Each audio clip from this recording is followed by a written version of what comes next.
Bem-vindas e bem-vindos ao Bold Steps, o podcast para quem quer dar passos ousados na carreira.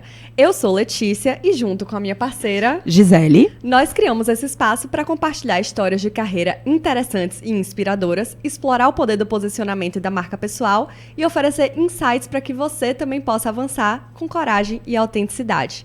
Gi, conta um pouco pra gente sobre a nossa convidada de hoje.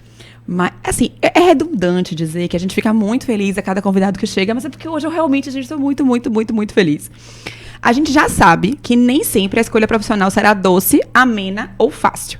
E aqui na nossa mesa já contamos a história de quem não escolheu o caminho profissional por amor e se apaixonou pelo caminho, mas até hoje a gente ainda não tinha contado a história de alguém que foi escolhido pela sua profissão pela perda de um amor. A entrevistada de hoje é uma profissional com P maiúsculo. Ela é a materialização do que a gente fala todos os dias aqui no Bold.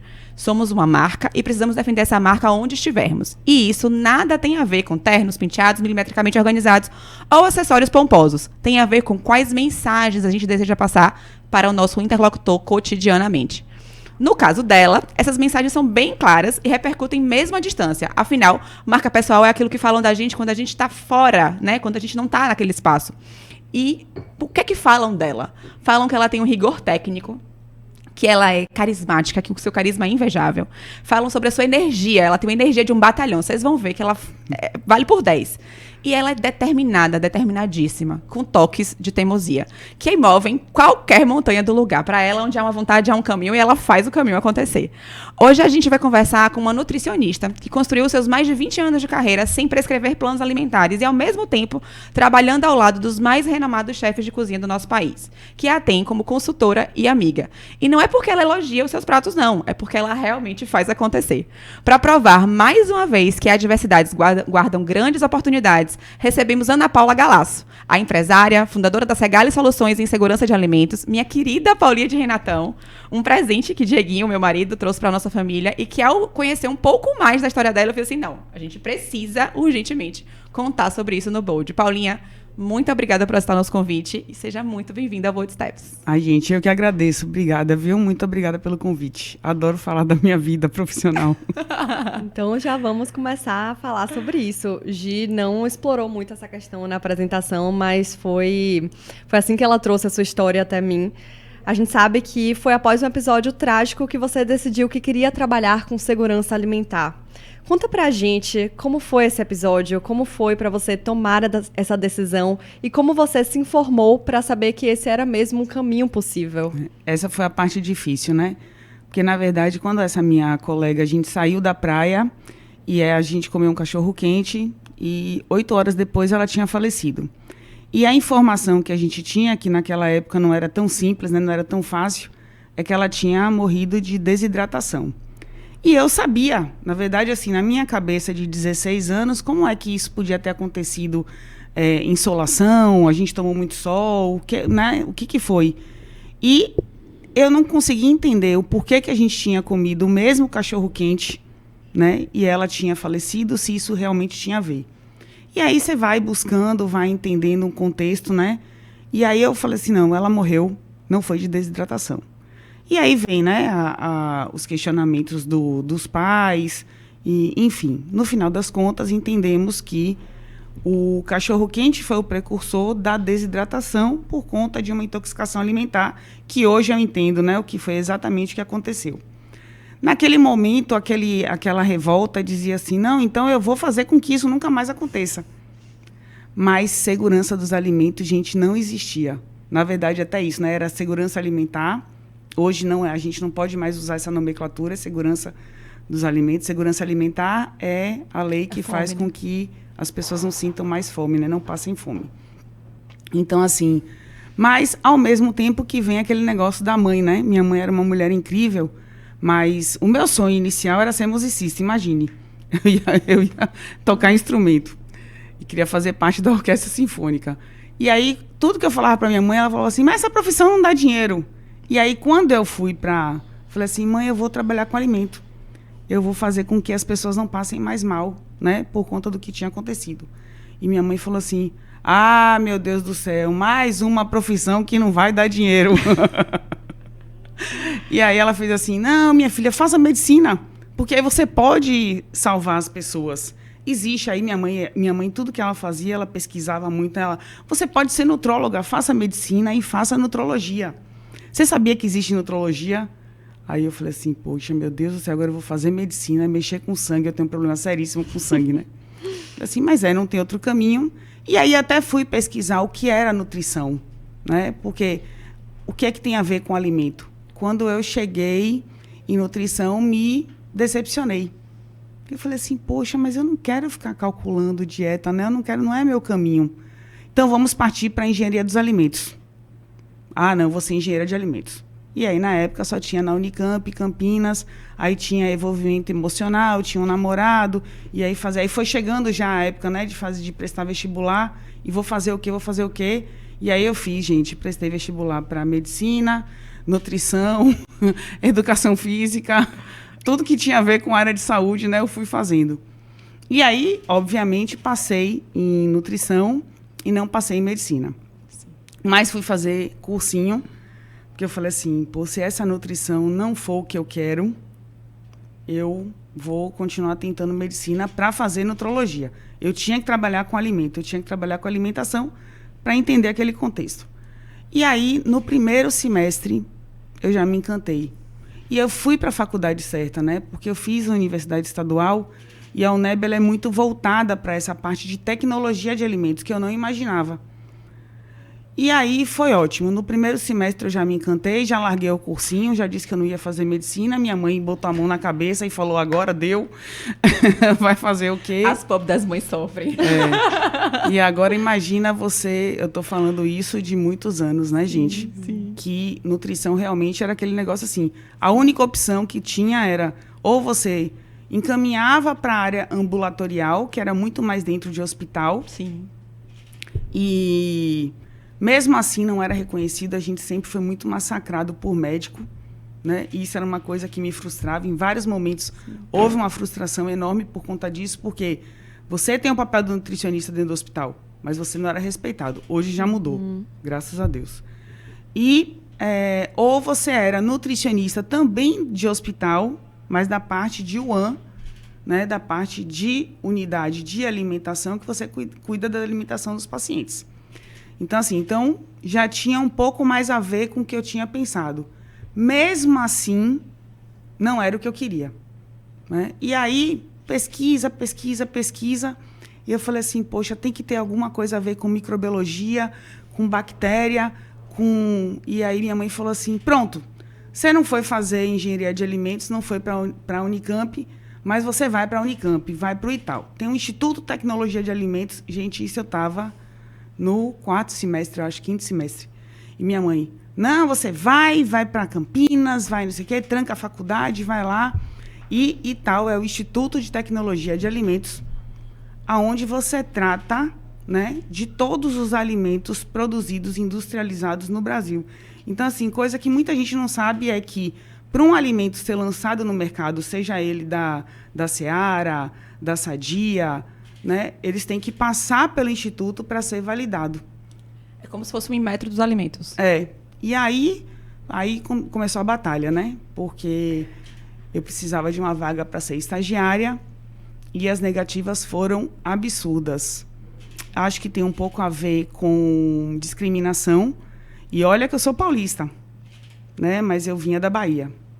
Então, assim, sempre tinha... eles abriam um ano com milhares de vagas. E olha que eu comecei a pensar nisso, a gente começou a buscar no 4º semestre. Eu fui para lá, eu já estava, acho que no 6º, indo para o 7º semestre. Foi uma luta insana, assim, a ponto de chegar um dia, quando a pessoa do Itaú falou, a pessoa de RH do Itaú falou, né, que era o recrutamento de estagiários, mandou um e-mail dizendo assim, não, a questão é que a gente não tem bolsa disponibilizada para a Bahia. Aí a mãe falou assim, mas ela vai sem bolsa. Não tem problema. Aí a pessoa começou a dizer assim, pô, aí quer mesmo, né?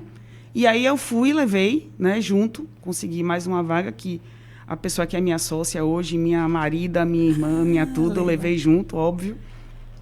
Íamos para ficar 3 meses, ficamos 6, né? Não quisemos voltar. E lá abriu o meu mundo, o meu leque da microbiologia. E aí você começa a entender o quanto é bonito, né, essa parte da nutrição, e o quanto tinha um caminho longo aí que ninguém tinha desbravado, porque a gente conseguiu unir a parte, né, microbiológica da coisa, que era o início de tudo. Eu queria entender por que a minha amiga tinha, né, falecido, por que a gente comeu a mesma coisa e ela faleceu e eu não. E aí, pronto, aí quando eu voltei para a faculdade, eu já voltei com outra cabeça, com outras vontades, fiz os meus estágios curriculares obrigatoriamente, assim, ó, no limite das faltas, sofrida, porque a maioria, né, 90% é dentro de hospital, eu odeio hospital, e fiz até um bom trabalho, com queimados, mas sempre tem a ver com alimentação. Sim. Então, eu consegui me formar e, assim, já dizendo assim, nunca eu vou calcular uma dieta. E se me perguntarem agora, Paula, você sabe calcular? Não sei nem para onde vai. Que vitamina? Não sei. Qual é o que faz bem? Não sei. Mas, aí meus filhos falam, né? Mas mãe, você não é nutricionista? Quase não, meu filho. Dessa praia, não. Na teoria né? Na prática, um outro caminho. Mas nós vamos desdobrar todos esses assim, passos. Muito interessante, assim, eu não conhecia com tantos detalhes essa fase da sua carreira. E muito interessante a gente entender que nem todo intercâmbio nem toda extensão curricular vai ser necessariamente fora do país e que você pode fazer coisas muito bacanas aqui no nosso território e a gente buscar quais são os ambientes, né, que a gente tem para enriquecer a nossa jornada profissional. Essa coisa de se colocar à disposição vai ser em bolsa, lógico, né? Sua mãe bancou essa possibilidade, mas também ela foi assim, ela acreditou, né? Já que você quer isso, vamos fazer o melhor para isso. Então, acho que realmente é um apoio que faz toda a diferença. Mas tem um ponto aí importante, que quando a gente foi sem bolsa, né, minha mãe sofreu muito. Porque, para vocês terem uma ideia, assim, minha mãe tinha que abrir mão de coisas particulares da casa, porque Campinas é uma cidade cara. Mas eu também dei um limite. Quando a gente chegou lá, a gente mostrou o quanto bom a gente era, até para provar que o nordestino é bom, né? Que a gente não precisa ter esse preconceito. E com um mês eu ameacei meu orientador. Eu falei assim, eu vou ter que ir embora. Aí ele, ir embora? Mas você acabou de chegar. Eu falei assim, mas eu vou ter que ir embora, porque esse negócio de sem bolsa não tá dando certo, não. Minha mãe tá fazendo um sacrifício enorme. E imediatamente ele conseguiu, né? Uma bolsa do CNPq e uma bolsa da Seara, na época, que era até maior do que a bolsa do CNPq, e aí a gente conseguiu se ajustar, ainda bem. Mas isso é muito difícil, assim, o Brasil, ele tem linhas de pesquisa, ele tem institutos fantásticos, né? Depois do Itaú, eu voltei, e no último semestre eu voltei para São Paulo e fiquei mais quase um ano na Adolfo Lutz, trabalhando com microbiologia. E foi difícil pra caramba, mas quem quer, vai atrás e consegue. Então, assim, a gente tem uma base, né? Não é à toa que você consegue chegar lá. Mas eu não vou dizer para vocês que foi fácil, não. Foi difícil pra caramba. Não, sem dúvida. E vocês viram porque eu falei quando ela quer uma coisa... Você entendeu? Determinação que move montanha é exatamente essa. Com uma certa dose de teimosia. Com uma certa dose de teimosia. Que às vezes é muito importante, abre muitas portas, né? Essa dose de teimosia. Sim. Mas a gente vai fazer questão de desdobrar todos esses pontos da sua construção de carreira, Ana. Mas acho que ainda vale a gente falar um pouquinho sobre essa questão da oportunidade na adversidade, né? Você tem uma história muito interessante, foi uma pessoa que escolheu a profissão inicialmente por uma dor, mas ao longo desses anos, o amor pela profissão, imagino que ele também tenha aparecido, né? E a gente queria saber em que momento esse amor pela profissão apareceu e de que forma ele veio até você. Foi nas aulas, na faculdade? Foi nesse estágio? Foi já trabalhando depois de formada? Olha só, na verdade, assim, o primeiro, quando você se forma, eu tinha todo esse histórico, essa bagagem que muita gente não teve. Então, isso me fez, né, me motivou. Mas quando você se forma, eu não consigo entender isso. Você tem uma vaga para quem tem experiência. E como você vai ter experiência se ninguém te dá a vaga? A gente já é muito contraditório. Aí você fala assim, poxa... E aí eu fui trabalhar num lugar que era muito uma proposta indecorosa. Muito ruim. Mas era a chance que eu tinha até de me testar, porque, gente, essa profissão... Existia a nutricionista da área de UAN, mas não existia a nutricionista de segurança dos alimentos. Não existia porque não existia lei. Então, quando não tem embasamento de lei, a gente tinha o Código Municipal, né, das cidades todas, que é o Código Municipal que atende bar, restaurante, hoje pet shop, salão de beleza, né, que a vigilância sanitária cuida. Mas a gente não tinha essa especificidade, né, de segurança de alimentos. E aí você falava, poxa, mas eu vou trabalhar, enfim. Era uma proposta indecorosa, horrível, né? Mas eu aceitei, porque meus pais ficaram muito chateados, né? Como é que a filha que chegou de Campinas, do Adolfo Lutz, vai se sujeitar a trabalhar como nutricionista, tá? Mas era uma cooperativa, era um negócio louco. Não sei nem como isso funcionou. Mas eu entrei numa padaria, uma fábrica de pães que fazia os pães de todos os hotéis de Salvador. Era um negócio louco. E lá eu consegui visualizar que eu falei assim, olha, tem um caminho. Tem um caminho, porque o que a gente pratica hoje em cozinha industrial, a gente pode começar a praticar aqui. E fora o que eu tinha, fora o meu aprendizado, né, com a parte de microbiologia, que foi muito importante. E aí você consegue entender. E tem ele ainda está vivo, né, já é um senhorzinho, mas tem um mestre da gente que escreveu o único livro que a gente tem de referência hoje em segurança dos alimentos, porque é uma profissão nova, mas ele é um biomédico e ele conseguiu entender o funcionamento da coisa. Então, eu o conheci, tive a oportunidade de conhecer, né, numa palestra dessa em São Paulo, nesse período de estágio, e a gente já estudava no livro, né, que ele tinha feito. Ele só tem um livro, que tem milhares de edições, porque ninguém se atreveu a escrever nada parecido com ele, nem ele mesmo, de tão bom que é. E aí, quando ele escreveu esse livro, eu falei assim, poxa, a gente tem um caminho para praticar. Tem aí um destino. E daí começou a minha vida profissional, com muita dificuldade, salários que não eram nem salários, imagina, a gente ganhava menos que um salário mínimo. E você tinha um sindicato que dizia assim, mas você tem um piso salarial. Piso salarial para quem tenha a profissão estabelecida dentro do hospital, né? Mas para quem não... E aí eu fui me sujeitando a várias coisas, né? Mas praticando. E aí veio a grande oportunidade, né? Que foi a de ir para o resort, para o Transamérica Comandatuba, que tinha sofrido há pouquíssimo tempo um problema seríssimo de intoxicação alimentar. Mandou muitos hóspedes, né? O caso foi abafado, mas assim, foi muito grave.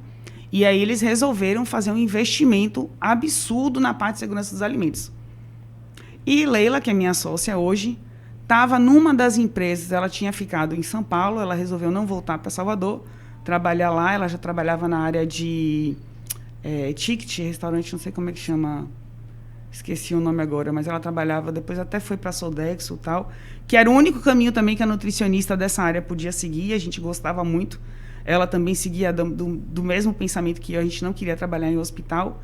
E aí surgiu essa oportunidade, como era uma empresa do mesmo grupo. Ela falou, Paula, tem uma oportunidade de emprego muito legal, mas você vai ter que morar numa ilha, né? E aí vocês não sabem. Quando eu chego lá, no meu primeiro dia de trabalho, que já não era bem trabalho, quem era o consultor que estava prestando consultoria para o hotel? O autor do livro. O autor do livro. Gente, incrível. E aí foi assim. Então aí você vê que quando o universo quer, ele conspira. Sim. Imagine assim, o seu ídolo, a pessoa que foi o precursor de tudo, que abriu o seu caminho para aquilo que eu sonhei com 16 anos lá, que eu falei assim, eu tenho que descobrir como foi. Você vê o livro e você conhece a pessoa, né? E ele começou a me ensinar tudo que eu precisava aprender. Então, assim, foi muito, muito legal, assim. Aí abriu um caminho para mim. E o hotel também. A melhor coisa que aconteceu foi você querer praticar num lugar que quer que você pratique. Sem dúvida. Com certeza. Né? Aí pronto, aí eu deixou. Porque aí eu tinha todos os recursos, né? Os recursos financeiros para praticar. Sim. Que isso que era difícil. E aí foi um caminho sem volta. Em 2004, aí eu já tinha saído do hotel, vim trabalhar em Salvador, com isso também, né, com segurança dos alimentos, sempre. Nunca fiz nada que não fosse isso. Nunca saí nem um pouquinho. Nunca me sujeitei a mudar o meu pensamento com todas as dificuldades. mesmo tendo que morar fora, morar numa ilha, quase virar índio, porque é difícil, né? A gente fica lá isolado do mundo. E aí, em 2004, vem a lei federal. Em 2004, a segurança dos alimentos se tornou real e verdadeira. Então, aí tudo mudou. Porque aí o governo, aí foram os olhos do governo para dizer o seguinte: agora que tem a lei, a gente precisa praticar. Mas e as pessoas estão preparadas para praticar isso? Com certeza não estavam. Não. Pra você ter uma ideia, olha, eu tinha um lugar, um dos primeiros clientes meus, assim, que eu fui fazer um trabalho simples. Tinha uma peça de presunto que foi roída pelo rato. E ele falou assim, ele fez assim, olha, não tem problema não, a gente corta 4 dedos, tira essa parte e fatia. Ai, gente. Mas hoje, gente, eu entendo que com a evolução, assim, é muito legal quando você vê desse período para hoje, né? O pensamento que eu acho mais legal é que hoje a Segali não procura mais os clientes. Os clientes procuram a Segali. E os clientes procuram a Segali do início. As pessoas não querem fazer mais o layout sem a nutricionista. Olha que legal! Imaginem vocês que a gente tinha que brigar. Cozinheiro jogava óleo no chão pra gente escorregar. Nossa. Gente, é. As pessoas já querem começar certo agora. Isso é muito importante. E deixa a gente, como consumidoras, muito em paz também, né? Sem dúvida. De saber disso. Eu acho muito interessante, Ana, que eu sinto que muitas vezes a gente está ali estudando para uma coisa, se dedicando, e a gente não tem perspectiva de em que momento aquilo vai trazer algum retorno para a gente. Mas quando existe esse fit entre a nossa dedicação e a oportunidade, é o momento que a virada de chave acontece, né? Então, você estava ali já se dedicando a estudar esse assunto, por mais que você nem soubesse o que é que ia se desdobrar no futuro. E aí, em determinado momento, aparece a oportunidade de você ir para esse hotel e conhecer esse autor e ser mentorada por ele pessoalmente, já era nos livros, né, de alguma forma, ser mentorada por ele pessoalmente, vem a lei, e quem está preparado, quando a oportunidade aparece, tem essa virada de chave na carreira. Então, isso é muito interessante.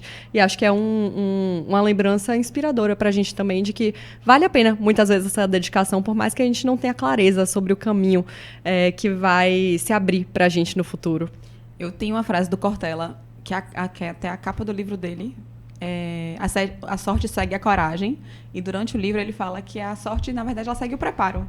Se você está preparado, quando a sorte, que nada mais é do que a oportunidade, aparece, você está pronto e você vai. Agora, não adianta você ter a oportunidade e você não saber para onde vai para desenvolver aquela oportunidade. Então, assim, essa coisa da dedicação, do querer, eu acho que o que mais me encanta, Paulinha, toda vez que você está falando da sua carreira e da sua história, é esse querer inegociável. Assim, acho que a grande energia que você movimenta, no sentido de eu sempre quis isso e eu fiz acontecer o que eu quis. Então, assim, o não é uma alternativa. O não eu já tenho, eu não preciso dele para mais nada, eu preciso buscar os meus sims. Tem um detalhe muito importante do que você está falando, que é... Eu não costumo contar isso não, mas aqui eu vou contar porque eu acho legal. Quando eu cheguei no hotel, olha que loucura, gente. Eu fui contratada pelo Transamérica de Salvador para trabalhar em Comandatuba. Quando eu cheguei em Comandatuba, né, antes até de saber que Enio era o consultor e tal, estou eu esperando para ser entrevistada pelo gerente de AIB. E aí eu estou ouvindo uma conversa assim, né, aqueles formatos de escritório com aquelas portas que davam para ouvir tudo. Eu falei assim, então seja muito bem-vinda, nossa nutricionista, não sei o quê. Aí eu, mas eu tô aqui fora, né? Que nutricionista é essa que tá lá dentro? Não tem vaga para 2.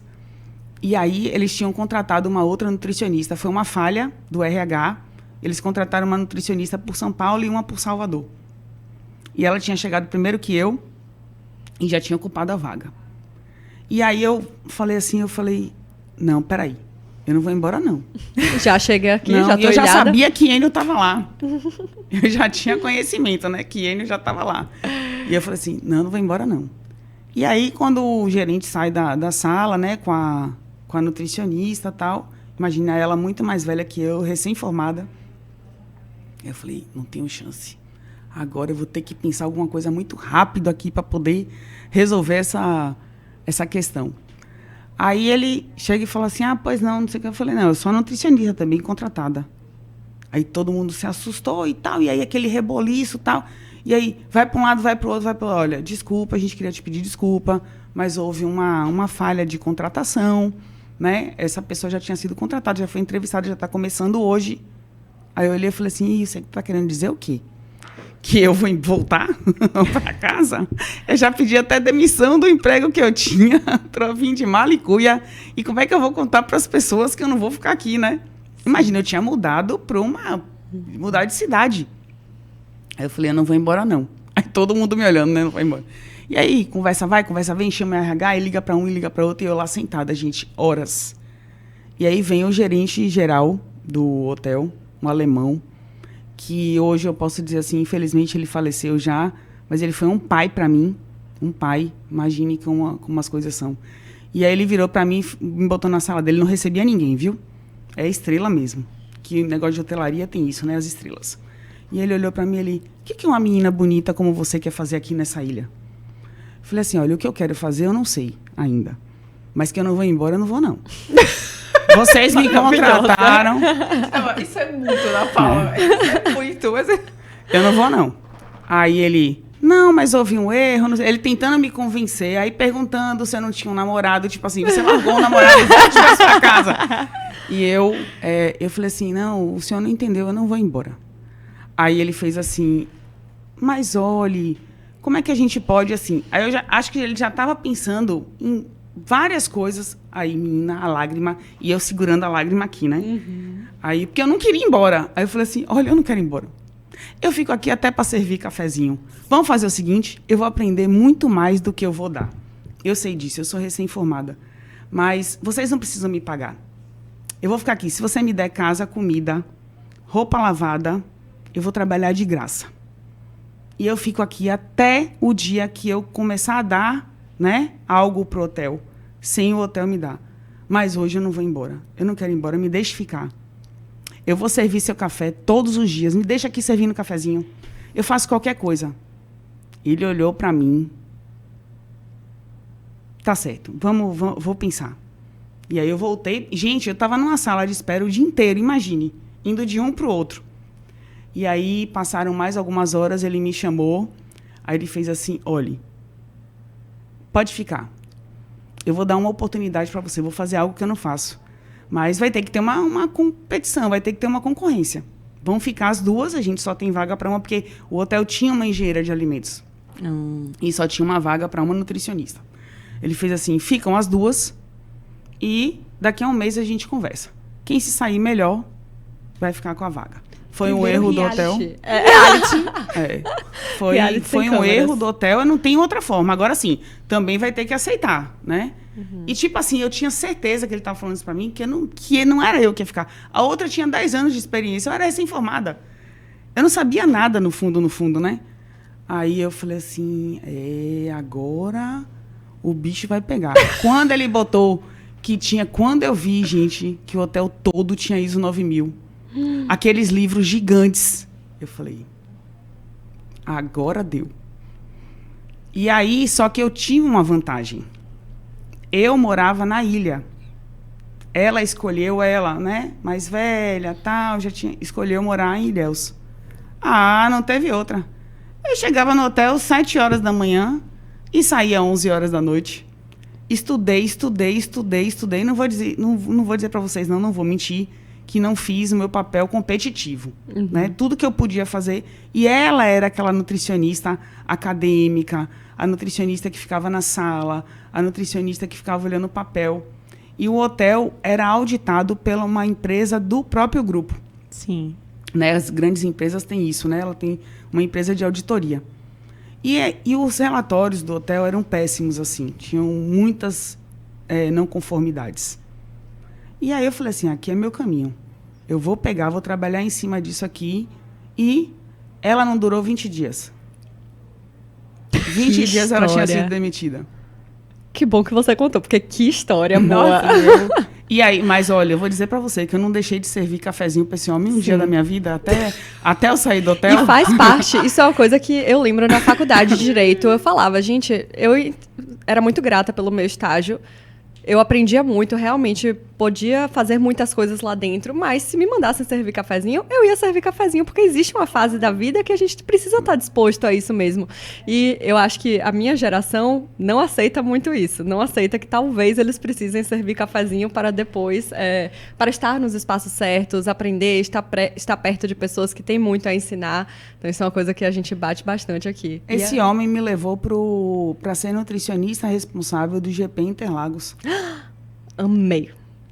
Eu sou apaixonada por Fórmula 1, por automobilismo. Esse homem fez da minha vida profissional uma transformação. Foi muito importante. E aí eu vou dizer, você fez com que ele pudesse fazer isso. Porque, assim, sem a sua determinação, a sua dedicação, isso não teria acontecido também. Assim, você falou agora de servir cafezinho, eu lembrei da minha época de estagiária, eu estagiava no fórum. E aí, um dos magistrados com quem eu estagiava, ele era bem mais jovem do que a média de juízes do fórum. E ele nunca se alimentava. Sempre chegava esbaforido, era uma confusão. E a gente fazia audiência até muito tarde. E eu sou uma pessoa que eu não aceito passar fome. Eu brinco que eu nasci antes da comida, que eu devo ter passado fome antes de nascer. E depois, eu não aceito. E aí, é uma prática que eu tenho até hoje, inclusive. Eu levo comida para as pessoas no trabalho. E aí eu fazia o meu lanche e o lanche dele. O meu lanche e o lanche dele. Nossa, eu engordei tanto quando eu trabalhava com Gisele. Toda semana era bolo naquele escritório. Eu acho que você tem que ter ali um negocinho, né? Uma distração, uma coisa. E você tem que estar alimentado para trabalhar bem. E aí, herdei de minha avó Leizinha. A culpa não é minha, gente. Minha avó que alimentava a gente assim, não tenho culpa. E aí, assim, eu levava. Aí as pessoas começavam a dizer que eu era puxa-saco do juiz. Eu falava, gente, eu não sou puxa-saco do juiz. O homem passa fome. O homem é juiz, tem um salário de juiz. Mas não come. Sim. Eu vou deixar o homem com fome. E aí era engraçado que, assim, quando eu precisei, lógico que eu era uma boa estagiária, eu ficava fazendo hora extra se precisasse, batia as minhas metas de decisão que ele pedia e tal. Mas essa coisa do cuidado com o outro, de você observar a necessidade do outro para além é uma coisa que realmente conecta. Lógico que no seu caso o cafezinho foi, você disse a ele, a sua disponibilidade, demonstrou muito mais a sua disponibilidade para fazer. Tipo, eu tô aqui para aprender, tanto que eu tô disposta a fazer qualquer trabalho. Desde que você me permita que eu aprenda. Isso é a mensagem que você quer passar. Mas essa coisa do esteja disposto a servir. A gente tem que servir antes de receber. Eu acho que essa grande é uma coisa simples, mas é uma grande sacada. Porque as pessoas, elas estão muito do vinha nós. E ao vosso reino, nada. E você precisa entender que, às vezes, você tem que estar disposto a ir ao vosso reino. A montanha tem que estar disposta a andar até Maomé, se Maomé já estiver lá na posição dele, que ele já é Maomé. E você é só uma montanha. Muitas vezes. Foi uma coisa que ele mesmo depois, né, reconhecendo que ele conheceu até Renatão, né? Renato conheceu ele antes de falecer. Beijo. Que a minha disponibilidade, né, que o que encantou ele foi aquele momento onde eu disse assim, ele viu que ele teria uma pessoa trabalhando ali que queria muito. E essa pessoa ia fazer. Né? E eu também fui esperta, viu, gente? Não foi, né, que eu não sou tão boazinha assim, não. Eu sou boazinha, mas não sou tanto, não. Mas, assim, uma vez aí me botaram numa comissão de reciclagem de lixo. O hotel já começou com a reciclagem, né? Eu tô falando isso de 99, 2000. E ele, um dia, me viu lavando a câmara de lixo. Porque eu falei assim, como é que a gente vai cuidar do lixo se o lugar que a gente coloca o lixo está sujo? Então, essas coisas assim, então ele passava, via essa minha disponibilidade, né? A nutricionista não estava ali só com jaleco bonitinha passando na cozinha. Então, muitas dessas coisas foi porque eu plantei mesmo para colher depois. Então, e ele queria essa pessoa, o hotel queria essa pessoa. E daí veio essa disponibilidade, porque daí vem, quando você tem o conhecimento, é o que eu digo para os meus filhos, você pode participar de qualquer palestra, você pode participar de qualquer ensinamento. Quando você domina, quando você tem o conhecimento. Você pode não saber falar da forma certa, mas a partir daquele momento ali, tudo que eu estava construindo, tudo que eu estava fazendo, estava muito segura. Porque eu tinha a base microbiológica da coisa, eu tinha estudado muito, né? E eu estava começando a praticar isso num lugar que permitiu. E aí não tem outro jeito, não. O mundo abre mesmo as portas. E uma outra coisa que me veio de insight aqui agora, você falando que você estava lá limpando a câmara de lixo, porque você não ia colocar o lixo no lugar sujo. Essa postura de empreender onde quer que esteja. essa coisa de você... E aqui, gente, a gente fala muito do... Intraempreendedorismo. Isso. De que você pode fazer. Você pode ser um empreendedor, ter uma postura empreendedora, o espírito de dono, a iniciativa, a vontade de fazer diferente, a disponibilidade para errar e errar rápido, corrigir rápido, a visão de planejar e de organizar as ações de maneira estratégica, que é o que o empreendedor faz no seu próprio negócio. A gente pode fazer isso em qualquer negócio, porque em todo negócio cabe uma postura de dono. Acho que o sonho de todo empresário é ter colaboradores, ter equipe com o espírito de dono. E essa perspectiva que você traz é aquela coisa assim, você traz a sua formação de carreira como a sua prioridade, o seu empreendimento nesse momento era a sua carreira, e tudo o que você podia fazer para ser essa profissional que você desejava ser e que você se tornou, você fez.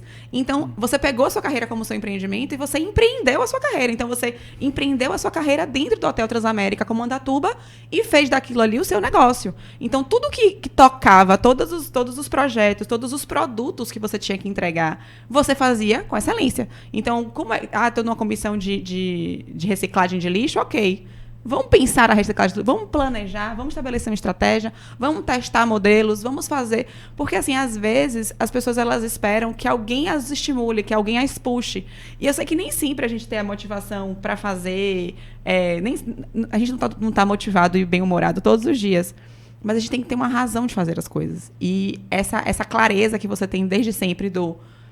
Eu ia fazer a minha carreira ia virar. Eu ia mostrar pra minha mãe que ela ia dar resultado e que eu ia ser uma grande profissional, que ela ia poder ver que valeu a pena confiar em mim, investir no meu sonho, porque eu vou fazer virar, eu vou fazer acontecer. E não tinha o plano B, tá vendo?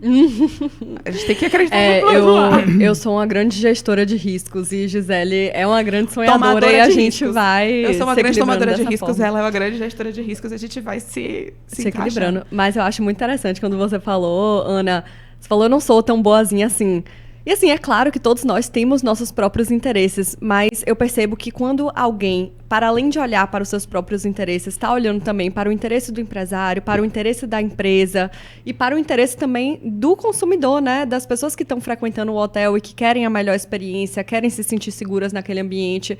Isso já te torna um profissional fora da curva, o que é muito engraçado, porque pra gente é o básico. É o básico. Mas a gente sempre fala que é o básico bem feito, que muitas vezes leva a gente para um primeiro patamar importante na nossa carreira. E o que eu percebo que você fez foi isso. Você tinha seus próprios interesses e está certíssima em defendê-los, mas você também defendia o interesse das pessoas ao seu redor e da organização que você estava ali representando. Mas isso é legal, isso é importante a gente falar, porque é engraçado, eu falei isso ontem no treinamento, eu treino muito manipulador de alimento. Uhum. E eu sempre paro o treinamento no meio, exatamente no meio, para falar um pouco disso, né? De você ser cidadão, primeiro de tudo, né? Que a gente perdeu um pouco essa essência. E muito de que você precisa fazer com que as pessoas entendam que você está ali não só por você, mas você também está pelos outros. Então, assim, esse primeiro lugar que eu trabalhei, que foi um lugar horrível, horrível, pior lugar da minha vida, eu conto essa história no treinamento, porque eu não faltei nenhum dia de trabalho. Era horrível, gente. Eles me ligavam de madrugada para perguntar aonde estava o pão. E naquela época não tinha celular. O telefone fixo da minha casa tocava 4 horas da manhã para saber cadê o pão. E aí eu falei assim, peraí, isso tem que acabar. Porque eu deixei o pão. Eles estavam boicotando mesmo, né? Porque uma nutricionista num espaço extremamente masculino, que era de padeiro, forneiro, era complicado. Né? E o nutricionista não tinha esse papel ainda estabelecido. Então, eles faziam mesmo para pirraçar, para eu pedir demissão, né? E aí, o que acontecia? Eu criei processos e criei procedimentos. E eu só fui contratada pelo Hotel Transamérica porque eu coloquei no meu currículo que eu tinha uma experiência com ISO 9000 que nem existia, gente. Porque eu tinha tentado implantar nessa fábrica de pães. Né? O dono era um louco, ele queria uma certificação. Eu tive esse contato, então você vê assim, eu sempre falo assim, olha, imagine vocês que por causa de um negócio que eu coloquei no currículo, do pior lugar que eu trabalhei, que a gente poderia apagar da nossa história, Sim. me fez ser contratada pelo melhor emprego que eu tive. Então, assim, e isso é a disponibilidade que você tem de fazer. E no dia que eu pedi demissão dessa fábrica de pães, primeiro vem a arrogância, né? Como vai embora? Quanto é? Estão te pagando quanto? E eu fui para o emprego para eu ganhar menos. O intermediário ia ganhar menos, mas foi muito mais saudável. E no segundo momento vem o desespero. Não! Como não era dinheiro, não, Paula, eu não posso ficar sem você. E aí você diz assim, não, você pode. Porque não me valorizou, né? Você começa a pensar, então por que não me valorizou antes pode, pra eu querer você ficar? né, nunca fez assim. Mas o que eu quero dizer com isso? Que Paula é a melhor de todas? Não. É que eu dei num lugar ruim o meu melhor. Vamos bater palma? Então a gente efeitos sonoros sempre... agora. A gente sempre precisa dar o nosso melhor, independente de qualquer coisa. Aulas, pessoal. Começamos aqui a ter a nossa primeira lição do dia, né? Uma lição que não dá pra fugir. Não interessa, meu povo. Faça o seu melhor, porque o que é seu... O nosso comportamento é a única coisa que está no nosso controle. Eu digo sempre. E as pessoas, elas negligenciam isso e ficam achando que é do outro. Não é do outro, amor, é seu. Pega que é teu. É. E eu vou te falar, hoje, a gente tem mais, a Segali tem mais de 100 clientes. E eu digo a todo mundo, eu digo à minha equipe de nutricionistas o seguinte, nós temos 100 patrões. Porque, mesmo sendo um dono, né, a gente trabalha com redes, então você tem um dono que tem 5 lojas, 9 lojas, mas o gerente dele hoje é meu patrão.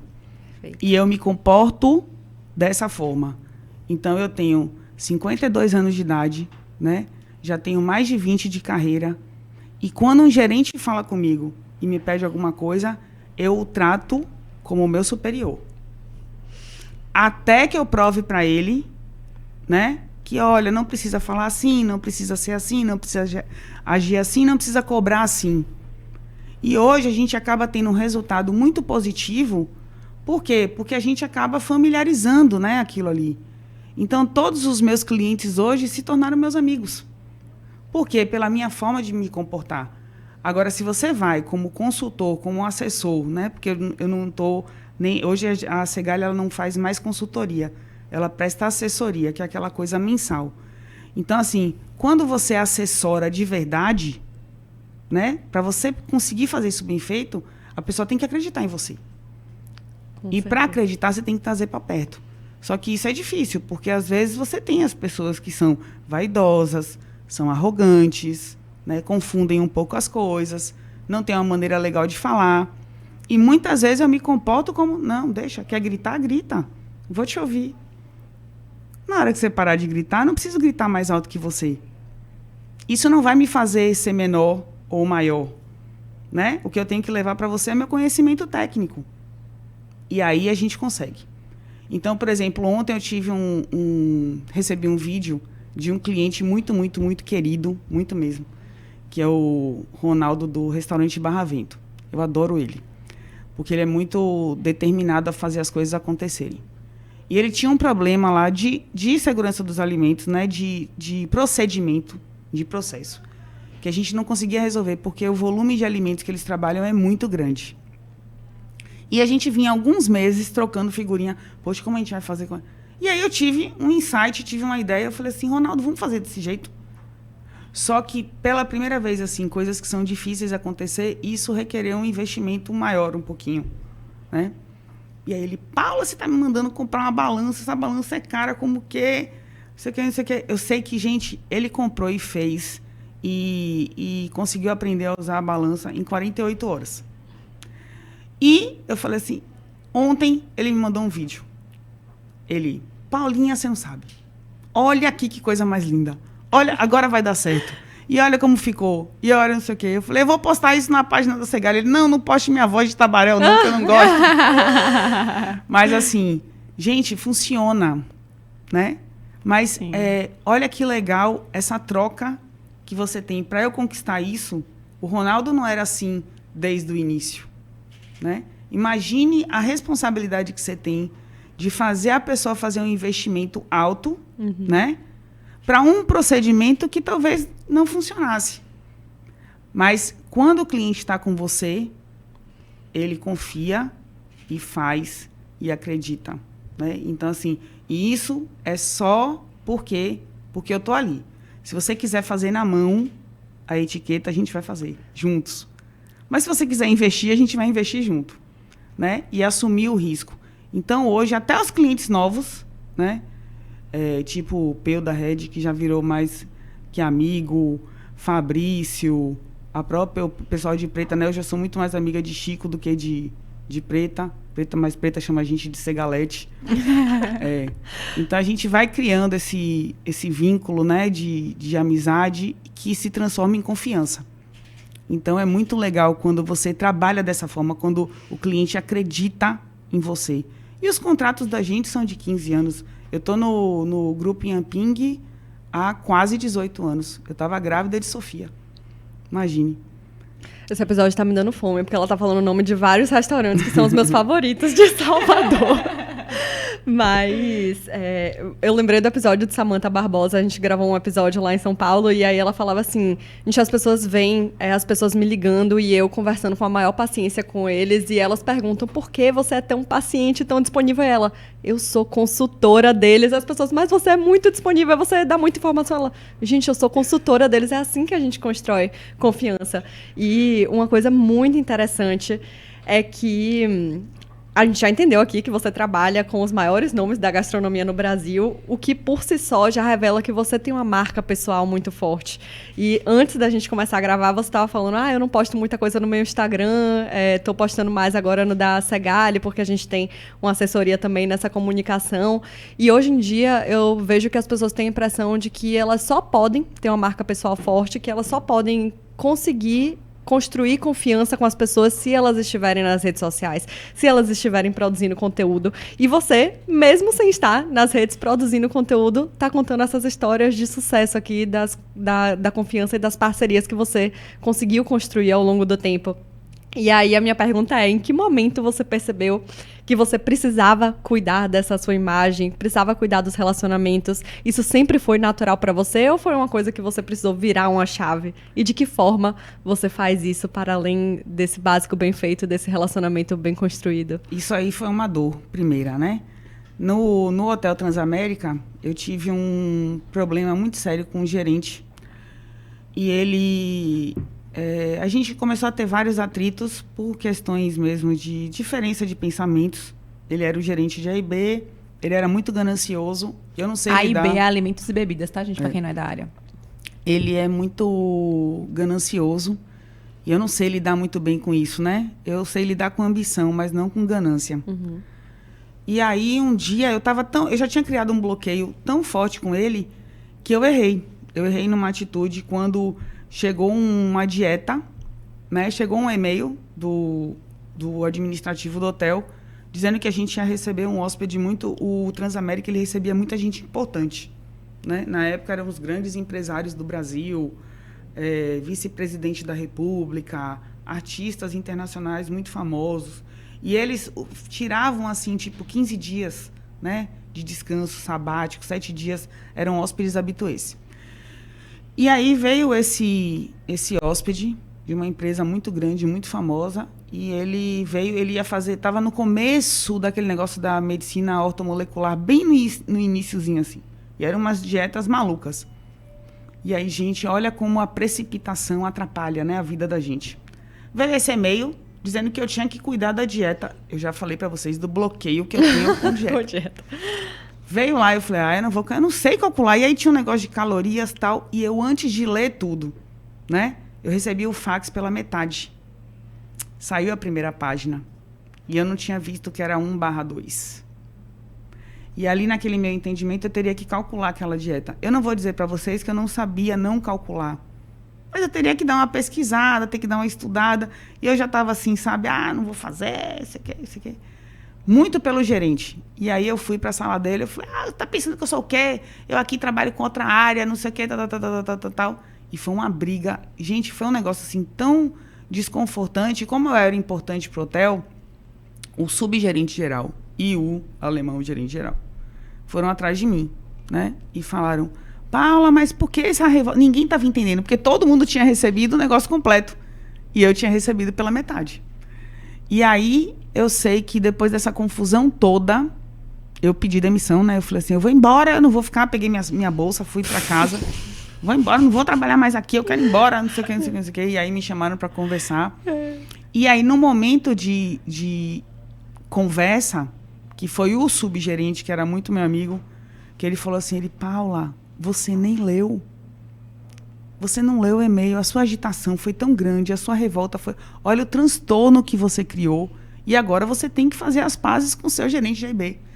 Eu não suporto aquele homem. Se eu tiver que trabalhar com ele, eu prefiro ir embora. Dramatizando, né? Aí ele... Vá conversar com ele. E aí foi esse gerente que me deu um tapa com luva de pelica. Ele fez assim, sabe qual é o seu problema? Você tem 2 problemas. Primeiro você deixa a emoção na frente de tudo, né? Você não pensa com a cabeça, você pensa com o estômago. E o segundo passo é, você não investe no seu marketing pessoal. Você não se veste bem, eu andava que nem hippie, né? A gente morava na ilha. Aí ele, você não se veste bem, você não se cuida. E imagine você com potencial, né? Com a sua inteligência, se você investisse um pouquinho mais em você. Ah, meu Deus, você não sabe. Que eu fui pra casa, chorei, olhava meu armário, olhava minhas roupas e falava assim, ai, meu Deus do céu. Tá tudo errado. Verdades difíceis de engolir. Eu não, e vindo de quem veio, da pessoa que naquele momento eu mais odiava. Uhum. O pior é você ouvir da pessoa que você mais odeia a verdade. Sim. É bem duro. É uma coisa, assim, difícil realmente. E eu fiquei 2 dias fora do hotel. Eu não fui trabalhar. Acho que 2, 3 dias eu não fui trabalhar. E eu ficava pensando em todas as minhas atitudes, em todo o meu comportamento como profissional, em tudo. Gente, veio um turbilhão de coisas assim, ó, na cabeça. E aí você para e pensa, voltei com meu rabinho entre as pernas, né? Obviamente, todo mundo sabia que eu não ia embora, que eu não tinha pedido demissão. Foi só um susto. Eu cheguei lá e falei assim, fui obrigada a pedir desculpa a todos, né? Claro. Primeiro que eu estava errada, que eu nem li, não tinha nada a ver. Era só para eu monitorar na cozinha aquilo ali, como ia acontecer. Né? Não tinha que calcular dieta nem nada. E fui para o meu gerente de AIB e pedi desculpa para ele. E agradeci o conselho, porque ele estava certo. E dali por diante eu mudei o meu comportamento.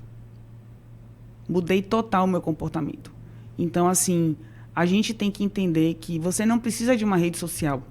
Você não precisa... Hoje a gente tem concorrentes, né? Eu não vou dizer concorrente da Segali, porque espaço tem muito, né? Tem muito restaurante. Mas são pessoas que tiveram o início, né, de formação com a gente e seguiram seus caminhos. Né, foram nutricionistas da Segali ou estagiárias. E a forçação de barra no Instagram é muito grande. É muito grande. Às vezes eu vejo assim e me assusto. E até um dia eu estava conversando com o Renato, que eu falei assim, Renato, será que isso é inveja minha? Porque eu não consigo fazer? Eu não sou dessa geração, né, gente? Sim. Eu não sou da geração de pegar uma tela e filmar vídeo, e falar, e virar, e fazer selfie. Eu não consigo, né? Ou estar dentro de um estúdio e ficar fazendo gravação. Não é minha praia, nunca vai ser. E aí, Renato falou assim, Renato olhou e ele fez assim, eu acho que tá meio forçado isso daí. E tá bonito, né? E tá bonito o negócio. Ele tá meio forçado. Não, mas responda a minha pergunta. Eu tô com inveja? Aí ele, não está com inveja. Ele fez assim, você está numa posição, né, diferente e você investiu de uma forma diferente. Então, por exemplo, por mais que essas pessoas tenham seu Instagram funcionando e fazendo isso e fazendo aquilo, e patrocínio e tráfego, não sei o quê, o que conta mesmo foi o que eu ouvi anteontem. A gente fechou mais um contrato, que é de um lugar muito bonito, por sinal, que a gente vai lá.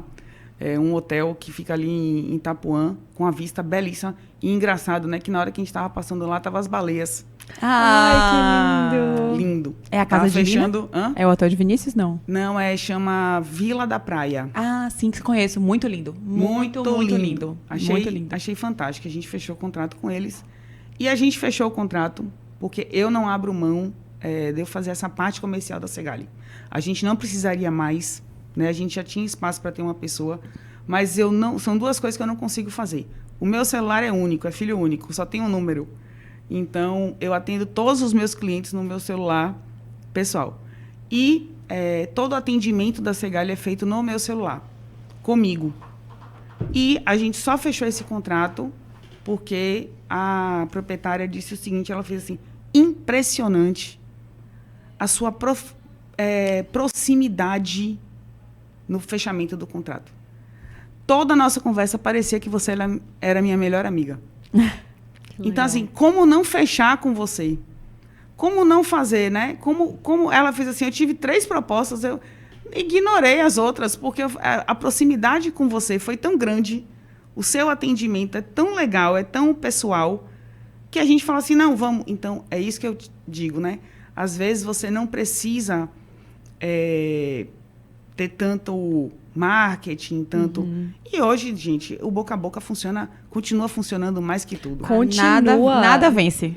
É, totalmente. Eu lembrei também um dos últimos episódios que a gente lançou com 2 médicos e ele falando também da frustração que era ver muita gente falando no Instagram e em outras redes sociais e que muitas vezes não tinham a mesma qualidade, né, de estudo e de experiência deles. E ele falou, eu boto meu telefone no final de todo laudo que eu dou.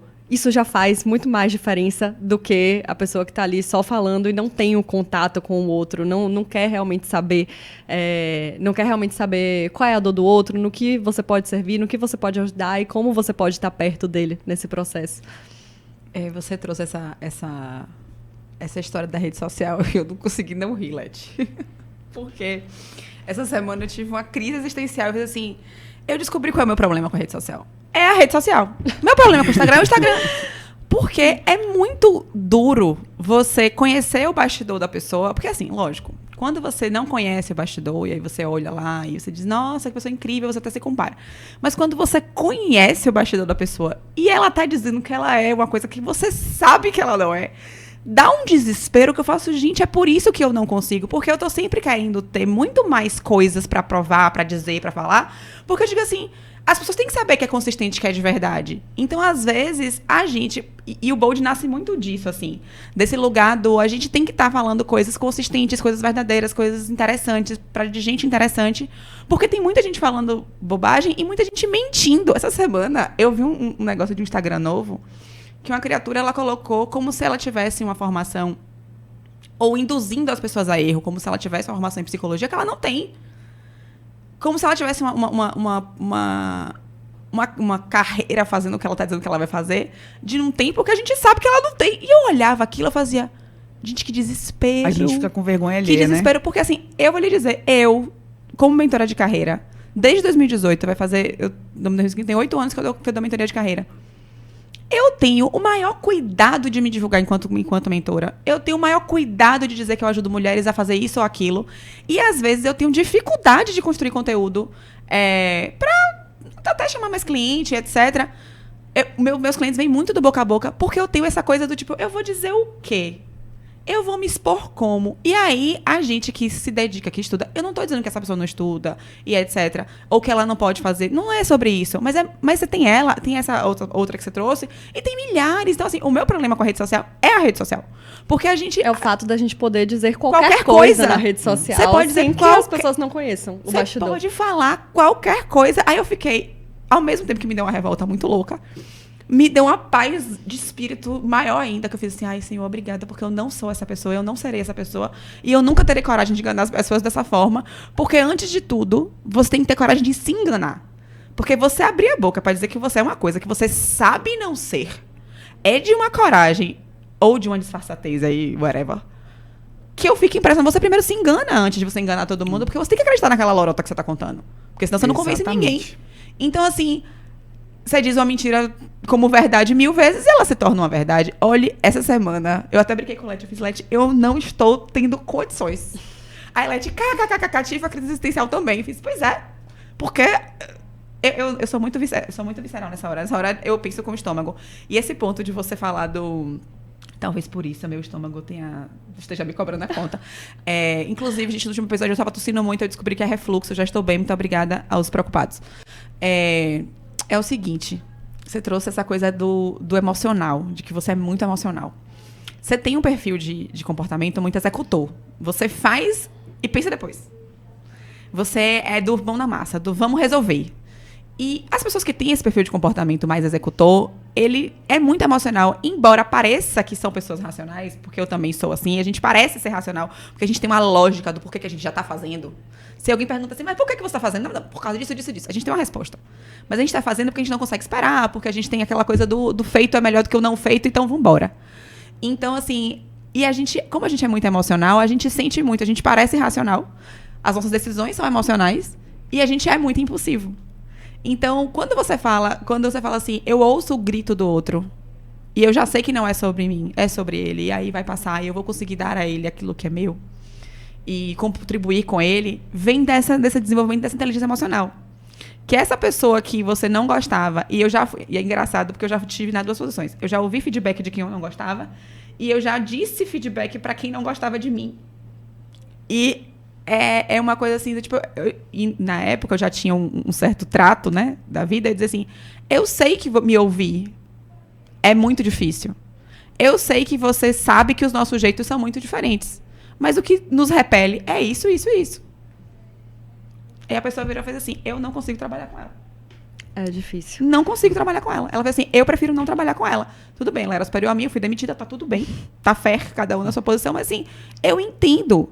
E essa coisa de você precisar desenvolver inteligência emocional, não negligenciem as soft skills. Não negligenciem. Porque isso é um divisor de águas na carreira da gente.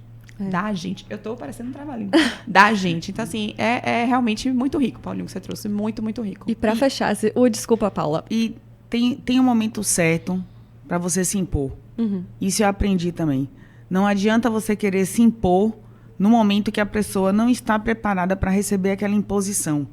Existem momentos, sim, que a gente tem que se impor como profissional, que a gente tem que demonstrar a chateação, mas a gente tem que saber qual é esse momento. Sim. Então, isso eu também aprendi a duras penas. Então, hoje eu sei o momento de me impor. E quando não é... E, às vezes, até tenho discussão com minha sócia, né? Que minha sócia, ela é extremamente técnica e extremamente racional. E eu sou justamente o contrário, né? Eu sou técnica, mas eu sou completamente irracional. É emocional, irracional. É emocional. Não, eu digo irracional porque por causa da impulsividade. É então, emoção, às vezes, não é falta de razão, é emoção.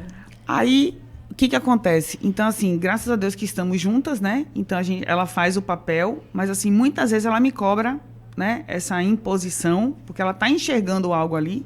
E eu digo assim, olha, você está certa, mas o momento não é esse. Uhum. Vai chegar o momento certo. E é impressionante, gente, como tudo acontece, o momento chega.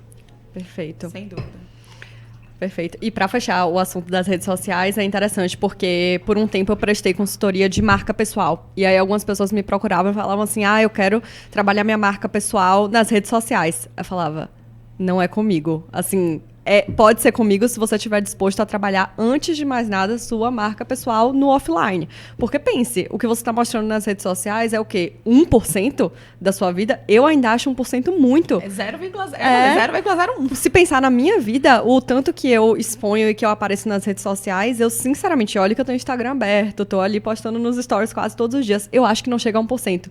Então, assim, adianta o quê? Você mostrar uma imagem nas redes sociais, se você não consegue sustentar isso nos bastidores. Se a pessoa ela vai contratar o seu serviço e ela não vai ter ali o que você promete nas redes sociais. Ou então ela vai para uma primeira reunião com você e ela vai encontrar uma pessoa totalmente diferente daquela que aparece ali na tela do celular dela. E perceber que a gente está em muitos contextos diferentes o tempo todo, fora das redes sociais. É a nossa universidade, é o nosso trabalho, é o nosso estágio, são os eventos que a gente participa, são essas conversas que a gente está tendo aqui na mesa. Então, eu acho que um dos maiores erros que eu vejo as pessoas cometendo hoje é justamente buscar construir esse personagem sem que elas consigam sustentar esse personagem por trás. E, mais uma vez, a nossa posição aqui é de que não deve ser um personagem mesmo, sabe? Você deve realmente olhar para dentro, entender quais são suas forças, qual é a sua singularidade, o que é que você pode entregar e que você reforce isso, independente da gente estar falando do offline ou do online em qualquer lugar. Então, muito importante a gente ter essa conversa aqui também. Vamos continuar. Então, eu vou continuar puxando um pouquinho sobre carreira, tá?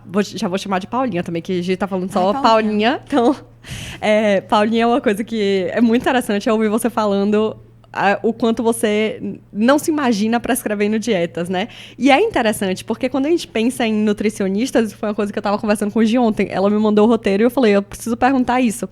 Quando a gente pensa em nutricionistas, é natural que venha à nossa mente uma profissional em um consultório prescrevendo dietas, exatamente, e pouca gente sabe em quantos ambientes e contextos nutricionistas podem se encontrar e principalmente que eles podem se fazer relevantes. Você já falou um pouco sobre isso, mas o quanto você ainda acha que existe um desconhecimento sobre essas possibilidades do nutricionista? E você consegue compartilhar com a gente quais outras portas não óbvias a nutrição ela pode abrir para os profissionais? Olha, hoje o profissional nutricionista ele está muito bem na fita, né? Porque você hoje tem várias áreas, assim como a medicina se subdividiu, né? A nutrição também. Então você tem hoje nutrição específica para atleta, né? Você tem nutrição específica para determinada doença. Então você tem o profissional nutricionista que só trabalha com diabetes, né? Você tem o profissional nutricionista que trabalha dentro do hospital na parte de gerenciamento, que eu acho muito legal essa parte. Você tem a parte do ambulatório, mas você tem a parte gerencial dentro do hospital. Então, o nutricionista, ele está no ponto forte dele alto agora, porque tem muito espaço. Dentro da segurança dos alimentos, a gente hoje tem que trabalhar e entender que a gente trabalha com saúde.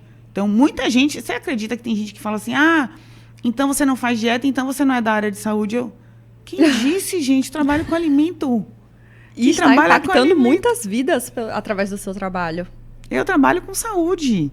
Todos os manipuladores trabalham com saúde. Então, a gente fala muito disso. Então, tem essa questão de não enxergar o profissional nutricionista na amplitude que ele tem. Então, a gente tem muito estagiário, né? Hoje, a Segali, ela tem mais de 20 estagiários. E eu sempre falo para essas meninas que chegam com a cabecinha fervilhando e a gente pega estagiário, assim, de 3º, 4º semestre, justamente para ensinar. E aí, elas chegam todas, né? Todas, 90% é a frustração que não conseguiu passar em medicina. Tá? Isso é um ponto muito cruel, eu acho. Então, não consegui passar em medicina, passa em nutrição e nem sabe o que é a nutrição especificamente. Quando vem fazer estágio com a gente, fala assim, nossa, mas é um mundo. E é. Então, você sai dessa parte hospitalar, você sai dessa parte ambulatorial para ir para uma parte de gerenciamento, de conhecimento técnico, de implantação de procedimento, né, que é muito legal. Então, mesmo que você não trabalhe com assessoria para bar e restaurante, você pode hoje gerenciar fábrica, indústria, restaurante. Isso é um caminho também sem volta. Então, assim, antigamente eu lembro que a gente disputava um pouquinho com veterinário, farmacêutico, químico. Hoje não, hoje o profissional nutricionista ele se estabeleceu, né, nessa parte toda dessa controle higiênico sanitário. Essa é a palavra, né? Então, assim, hoje a gente trabalha com controle higiênico sanitário. E o controle higiênico sanitário pode ser aplicado em todos os lugares. Então, assim, tem muito campo, tem muita coisa nova por aí. Agora é o que eu digo, tem que estudar. As pessoas hoje não estudam mais. Querem, por exemplo,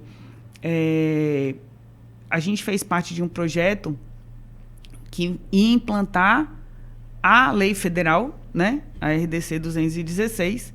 A gente fez parte de um projeto chamado Caminhos do Sabor, que o Ministério do Turismo, junto com a Brasel, fez acontecer. E ele deu a oportunidade de todos os restaurantes desses destinos turísticos terem a parte de gestão e do controle higiênico sanitário. Quando você vê isso, né, quando você entende que você vai estar lá mudando a vida daquelas pessoas, é o que eu costumo dizer para Dalton, né, que é um irmão nosso, amigo, parceiro que faz aquele panela de bairro, como o Dalton muda a vida das pessoas. Então, o profissional nutricionista, ele tem o poder de mudar a vida daquela pessoa com mudança de hábito. Agora, imagine você chegar em São Raimundo Nonato, já ouviram falar? Sim, eu tive uma amiga da escola que era de lá Não. no Piauí. Serra da Capivara, um dos lugares mais lindos que eu já fui na vida, né? O amanhecer mais lindo. E os restaurantes atendem muito mais turistas estrangeiros do que brasileiros. Praticamente você não vê brasileiro, só vê turista estrangeiro. Você sabe por quê? Porque na Serra da Capivara tem um parque, que é o Parque das Pinturas Rupestres. Você tem sinais do período dos Homens das Cavernas, literalmente. É lá. lindo. É lindo. É lindo, lindo, lindo, lindo. E brasileiro não vai lá. É impressionante. Aí você imagina eu chegar num lugar desse, aonde o banheiro da casa principal, que vira restaurante, é dentro da cozinha. É um pouco complexo para manter o controle higiênico sanitário. Como você lidar com isso, sendo profissional, baseado em leis que determinam uma série de coisas, e como você fazer com que aquela pessoa, que muitas vezes não teve nenhum tipo de instrução, entenda que está errado e como pode corrigir sem mexer na estrutura. Para isso você tem que estudar. Porque não é só o conhecimento da lei, mas é você ter a amplitude de pensar como você vai implantar aquilo sem impactar. É o que a gente sempre fala, você não consegue propor soluções se você não tiver referências e conhecimento. Por exemplo, você chega em Minas, o cara deixa 15 dias a carne de porco na lata. Aí, o que acontece? O meu conhecimento em microbiologia, todo estudo que a gente fez, e a UNEB teve uma contribuição enorme nisso, que é a parte de tecnologia de alimentos, você entender como aquele óleo funciona como conservante natural. Só que aquelas pessoas que praticam aquilo há anos, há milhares de anos, não sabem, que tem esse contexto. Por que funciona? Por que a carne não estraga? Mas você tem que ter o conhecimento para ver até se aquela pessoa que começou a fazer isso agora está fazendo da parte certa. Então, hoje você tem dry age, que é carne podre. E como a gente come carne podre? Como a gente come carpaccio?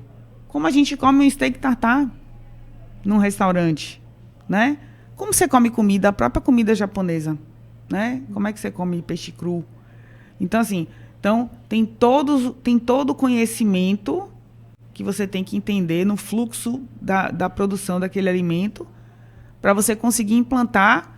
Mas o mais difícil é você fazer determinadas pessoas que não têm essa predisponibilidade de conhecer, de entender o que você está falando. Então, você tem que ter o conhecimento, você tem que saber falar, você tem que saber chegar nessas pessoas.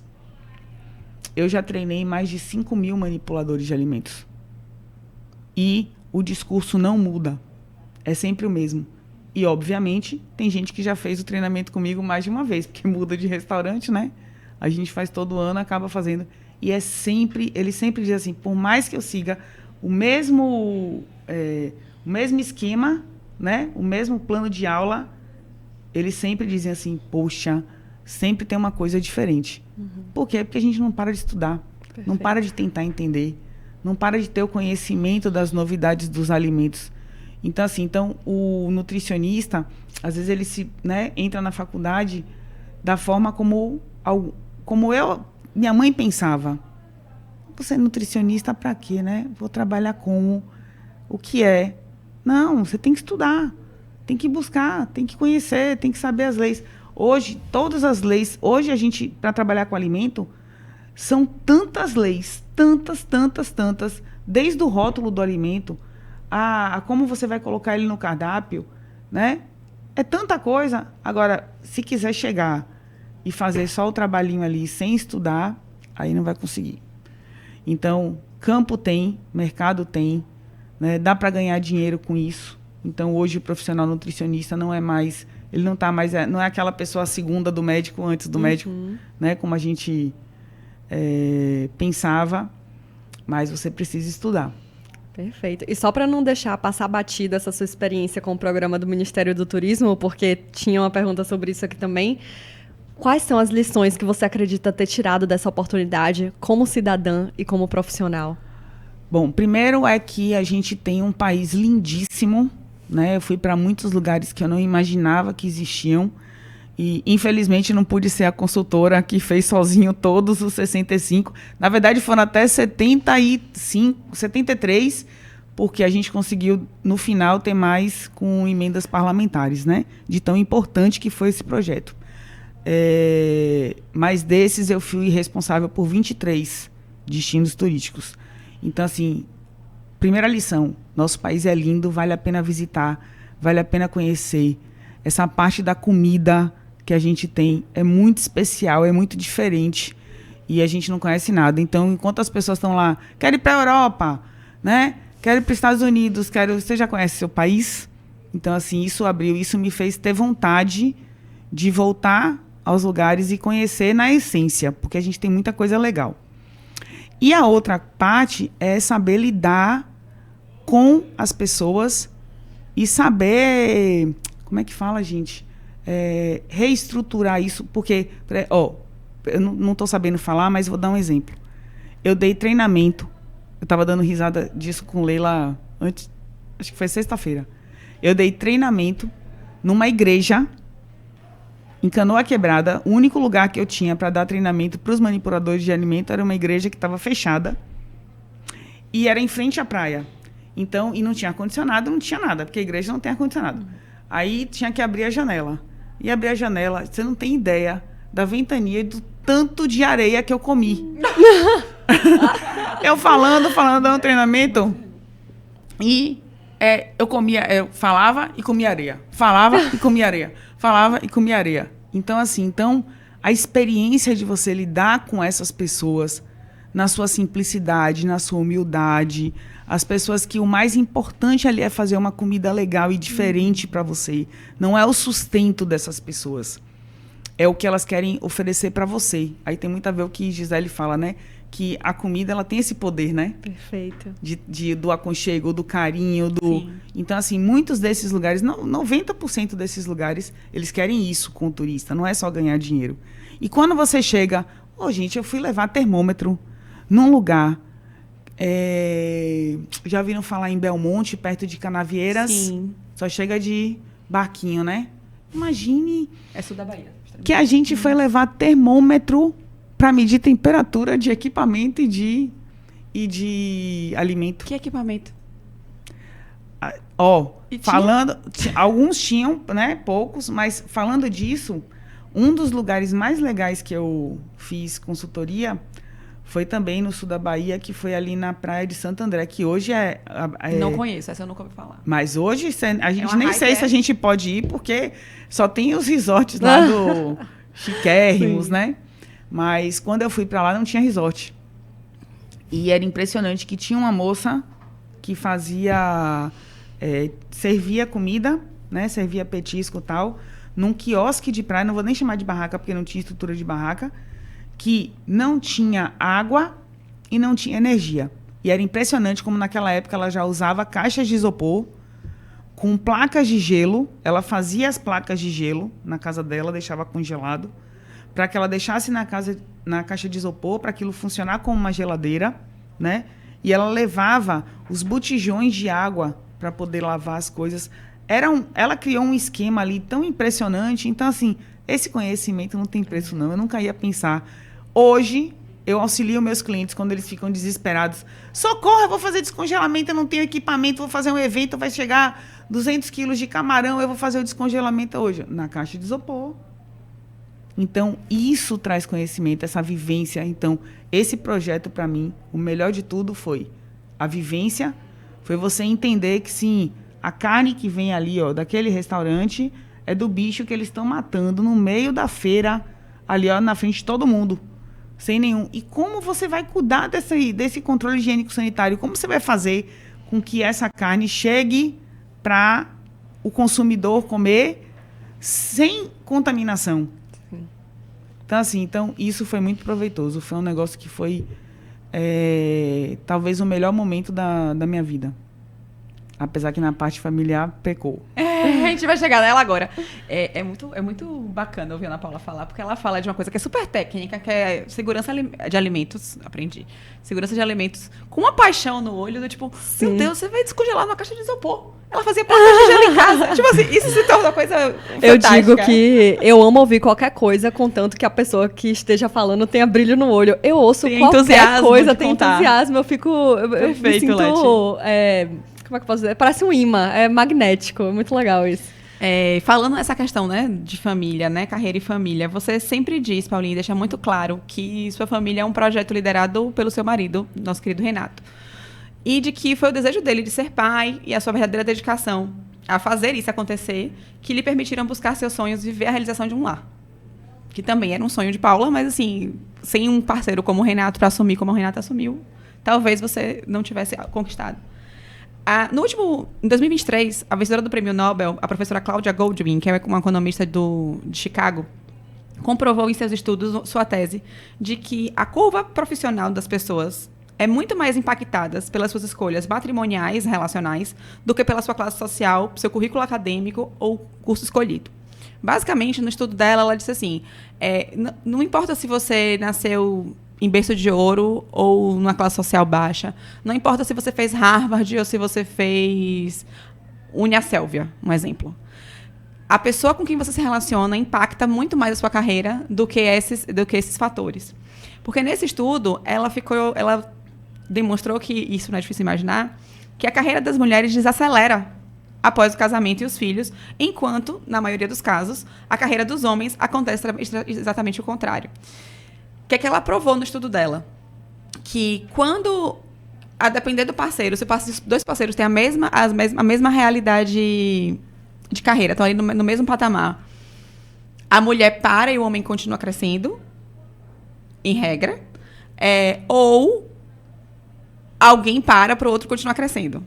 Mas, em regra, acontece da mulher ficar com os filhos e tal, etc. Como é ser essa mulher literalmente fora da curva? Como é que foi ser? Como é que foi para você essa parte da carreira? Olha, vou dizer para você que talvez isso seja muito difícil para mim até hoje, né? Porque ainda sinto os respingos. Porque por mais que a gente seja, né, que tenha esse espírito empreendedor, nós somos mulheres. A gente não pode esquecer disso. E quando eu fiz essa opção, quando eu fui para esse projeto, eu tinha feito essa parceria, né, com o Ministério do Turismo através de instituições, né? A Brasel, tinha uma outra empresa que liderava a gente, e esse projeto era muito importante para mim. E eu estava naquela fase justamente de Renato querer ser pai. Eu já tinha engravidado sem querer mesmo e tinha perdido. E você ter um aborto com 3 meses é dolorido, né? Você ter um aborto no início é uma coisa. Não foi 3 meses completo, mas foi perto dos 3 meses. Foi bem dolorido. E aí eu comecei a me questionar. Eu falei, será que eu não quero ser mãe mesmo? Ou será que eu quero? Ou será que porque a minha vida profissional sempre foi a parte mais importante na minha cabeça. Eu queria muito me estabelecer profissionalmente. E aí eu ficava naquela assim, eu quero ser mãe, não quero ser mãe. E aí, Renato, não é a questão, não é você ser mãe. Eu quero ser pai. E eu vou ser pai com você sendo mãe ou não. E aí vem a questão do amar, né? Da pessoa que você escolheu. E você fala assim, poxa... E aí, várias tentativas de convencimento de que não, que a gente poderia comer e beber o mundo todo. A gente sempre foi muito envolvido, né, com a bebida, com a parte do vinho e tal. Não, mas imagina, a gente vai poder... Com um filho vai ser super difícil. E ele... Não adianta. Eu vou ser pai. E aí, quando eu engravidei sem querer e perdi... Aí eu acho que acionou um pouquinho do relógio biológico, né? Daquele negócio assim, poxa, será que eu nunca vou ser mãe? E aí eu perdi, será que eu vou perder outros? E aí ficou naquela, tipo assim, quer saber? Vou jogar pro universo e deixa lá o que vai acontecer. E aí, gente, foi quando eu engravidei justamente no processo da construção do projeto. Nossa. Né? Você deixa acontecer, não é que não houve estímulo nenhum, mas também não houve prevenção. Sabia que podia acontecer, mas assim, tipo, não vai rolar assim tão rápido. E foi. E foi uma encruzilhada, porque Quando nasce aquele bebezinho, você começa a aumentar, e aí eu tinha prazo. E aí, quando Sofia completou 4 meses, eu cheguei no limite de que eu tinha que começar a viajar. Eu tinha que ir, né? E eu nunca vou esquecer, acreditem se quiser, Sofia, com 4 meses e meio, foi para Pirinópolis, não sei se vocês conhecem, que foi o primeiro destino que a gente fez, o Caminhos do Sabor. É um destino lindíssimo, né? Ele fica em Goiás, perto de Brasília. Maravilhoso. E Sofia foi. E foi um transtorno, porque todas as autoridades, né, da época, naquele momento, estavam ali, eu tinha que participar de várias coisas, carreguei Sofia e minha mãe, e tinha que amamentar, e o peito vazando leite, e era um negócio, e aí naquele momento, em Pirinópolis, eu tive que romper essa amamentação. Ah, foi duro. Foi cruel. E minha mãe voltou com Sofia, e daquele dia, Sofia com 5 meses de vida, eu voltei para casa de verdade quando ela tinha quase 3 anos, que foi quando acabou o projeto. Então, obviamente, várias idas e vindas, né? Momentos maiores em casa, tipo, maiores que eu digo assim, 1 semana, 3 dias, às vezes meio-dia, porque a nossa malha aérea é terrível. Então, às vezes, eu chegava de um destino no sábado de manhã e só tinha um voo sábado à noite, né? E aí começou a pesar, né? Minha mãe virou para mim, aí a gente fez toda uma reestruturação, saímos do nosso apartamento, fomos morar com minha mãe, porque aí minha mãe morava numa casa muito grande, então teria o suporte de meus pais, Renato não ficaria tão sozinho. E minha mãe falou assim, olha, aí teve um dia que minha mãe, nunca vou esquecer, eu estava em Pipa. Minha mãe me ligou e falou assim, olha, eu nunca interferi na sua vida. Você é adulta, você é inteligente, mas está acontecendo alguma coisa com seu marido. Ele não está bem. Ele está sentindo sua falta. Sua filha está amparada por mim e por ele, né? E por seu pai. Mas seu marido não está legal. E aí eu não tinha percebido. Porque os momentos eram tão rápidos. Você não tinha tempo de perceber, né? Não. E aí, quando eu voltei para casa, né, dessa viagem... E, gente, eu vou falar uma coisa para vocês. Foram 3 anos de projeto. 23 destinos turísticos. Se você me perguntar se eu sei direito o que são os Lençóis Maranhenses, não. Uhum. Porque eu não tinha nem vontade. Uhum. Né? Eu estava ali, mas eu não estava ali. E fui muito criticada, porque às vezes a gente ia com um consultor da localidade para apoiar, e eles falavam assim, não, Paula, vamos passar o final de semana, e a gente tinha essa disponibilidade, eu poderia estender. Mas eu fazia tão rápido, porque eu só queria voltar para casa. E aí, quando... só que para o outro lado, Renato, gente, eu estou no Lençóis Maranhenses. Eu estou em Pipa, eu estou em Canoa Quebrada, eu estou na Ilha Bela, né? Sim. Eu estou no Jalapão. Entenderam? Uhum. E aí? E ele estava onde? Em casa. Dando uma madeira para Sofia, que acordava 30 vezes na madrugada. Entendeu? Então, quando eu chegava, eu tinha que me dividir para Sofia e para Renato, né? E eu estava... Só tinha um detalhe. Eu estava exausta. E aí eu lembro que teve até um dia que teve até um atrito, que eu peguei um voo que foi terrível, e eu cheguei, tipo, sei lá, meia-noite, estava acabada. Quando eu deitei para dormir, quando eu cochilei, Sofia chorando, e eu naquele hábito assim, não, Renato vai cuidar. Nossa, mas ele estava muito bravo.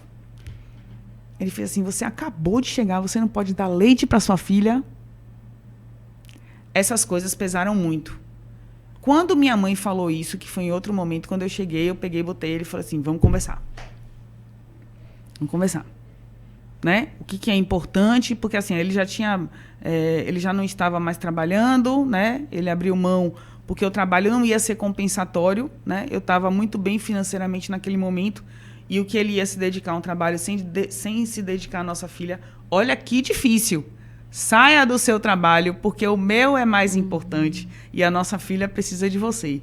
Uma mulher falando isso para o homem. Há 20 anos atrás, né? 2004? Sofia tem 17, né? 2008. Imagine. Então, eu fiz ele abrir mão de tudo para poder ficar. E quando eu chegava, e aí ele virou para mim e falou assim, você me trata como uma babá. Tantas mulheres passam por isso. Renata, o meu sincero abraço. Você me trata como uma babá. Ele fez assim, poxa, eu não sei mais, eu já não sei mais se eu peço, eu sei que é importante para você. E ele sempre foi um homem da zorra, viu, gente? Ele é incrível. Com muito respeito. Com muito, muito, muito, muito respeito. Graças a Deus, nessa conversa, a gente deu uma virada de chave. Ele também já estava com o projeto dele, que já era a Vinoteca, né? Tinha uma distribuidora antes. Eu não sabia disso. Porque você é cliente. Somos clientes. Meus pais amam. Já era a Vinoteca e o precursor da Vinoteca, né? E aí ele já estava envolvido nesse processo, a gente foi, né, conversando muito. E nesse momento, desde então, ele é o pai dos nossos filhos, né? E quando veio o Igor também, que também veio no susto, mas ele queria muito, na verdade, Renato queria 5 filhos. Renato, aí também fica difícil de defender, viu, 5 jovem? 5 filhos. Nem tanto, nem tão pouco, né? Vamos não precisa de tanto. E ele sempre disse, não, fique tranquila que eu cuido de todos. Vai ter aí. Diego fala assim, vai ter aí que a gente resolve. Eu digo, tá certo. E assim, ele sempre foi, ele é um pai muito presente, muito dedicado. Nossos filhos reconhecem isso. E eu reconheço isso, né, que eu acho que é importante. E ele é um entusiasta da minha carreira. Ele fica muito feliz que eu tô onde eu tô. E ele não se sente... Teve uma vez que eu vi uma coisa muito triste de uma pessoa. Que os outros só fazem esses comentários, né? A pessoa que não está dentro ali das suas 4 paredes, ela enxerga e ela pode fazer qualquer comentário. E aí falaram assim, a Renata está sempre à sua sombra. Que injustiça. E aí só que nesse momento você também para e reflete, né? Será que ele se sente assim? Sim. Né? Será que ele é minha sombra? E aí a gente conversa muito a respeito disso. E não, definitivamente não. Somos um casal extremamente feliz, bem resolvido. Muito lindo de ver. Bem resolvido nisso. E o apoio em tudo que ele quer fazer. Sempre o apoiei, nunca... Sabe, a gente sempre teve essa relação, porque...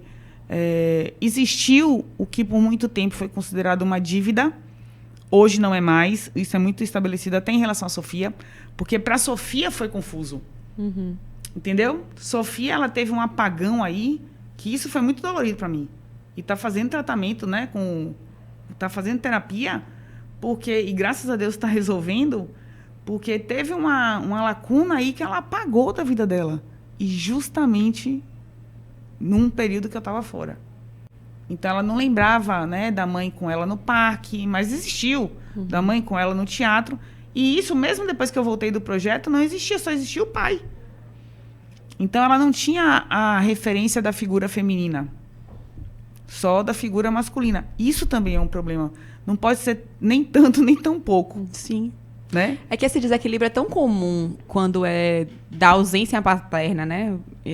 Do não haver a presença masculina na vida de uma criança, que quando a gente conhece uma história tão de perto, de que foi a mãe que precisou se ausentar e se ausentou de maneira realmente efetiva, e que isso foi um comum acordo, isso trouxe desafios, isso trouxe dores, mas isso foi superado porque havia um compromisso de fazer acontecer, de fazer dar certo.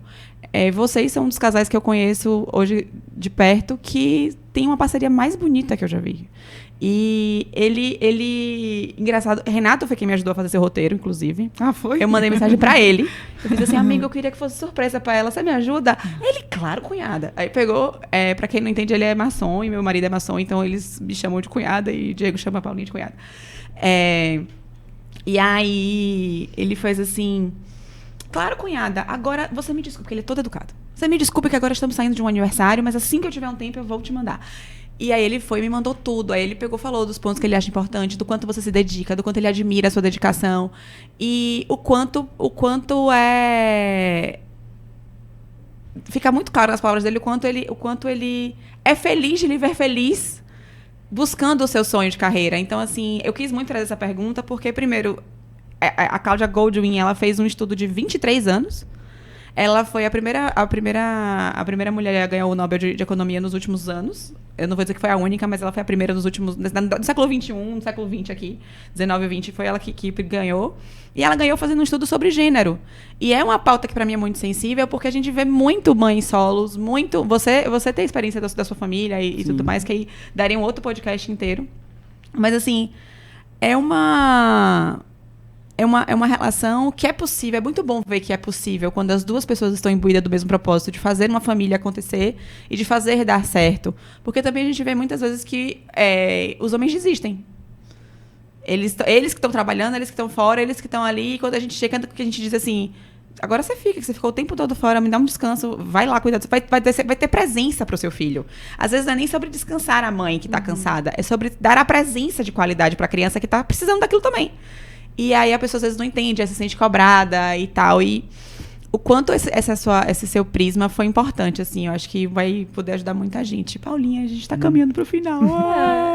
Várias coisas que a gente queria ter perguntado, mas... eu achei que... eu falo muito também, né, gente? Não, mas a gente gosta disso. E eu achei que eu ia ficar com a responsabilidade de dizer a frase mais triste do podcast, que é: a conversa tá boa, mas a gente precisa ir se encaminhando para o final. A gente tem uma pergunta de ouro que a gente faz, mas antes eu acho importante que a gente ouça de você, Paulinha.